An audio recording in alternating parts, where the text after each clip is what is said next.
In the wake of Hurricane Ian, the barrier islands face significant challenges as people struggle to communicate their needs to county leaders. But one team wants to change that with the goal of preparing the community for when disaster strikes. Wink News reporter Jillian Haggerty introduces us to the Greater Pine Island Task Force.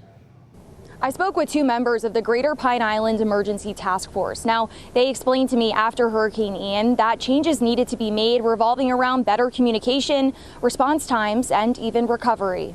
After Hurricane Ian wreaked havoc on Pine Island, Matlacha, and the surrounding barrier islands, locals found themselves in a communication crisis. With no formal government structure in place, many turned to the local fire department for help. Our fire department became kind of the area of operations for the island, which was not necessarily the best scenario. The local fire department, overwhelmed by the influx of people seeking help, ultimately becoming the operations center. But this was not a sustainable solution. I spoke with the chairman of the task force, Elsie Stearns, who explained it became clear that the area needed a structured way to communicate. I put together a task force with communications, fire, water, parks and rec, LCEC, construction, and some of my task force are my Beacon board members. Their mission? To bring the community together in times of disaster, more effectively helping locals. And Hurricane Milton was their first time in action showcasing that. Everything that we learned after Hurricane Milton,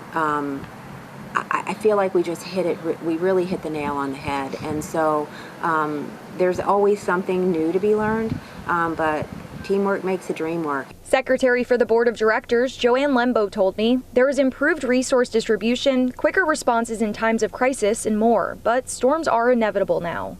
We live on an island. We accept the fact that we live in a hurricane area.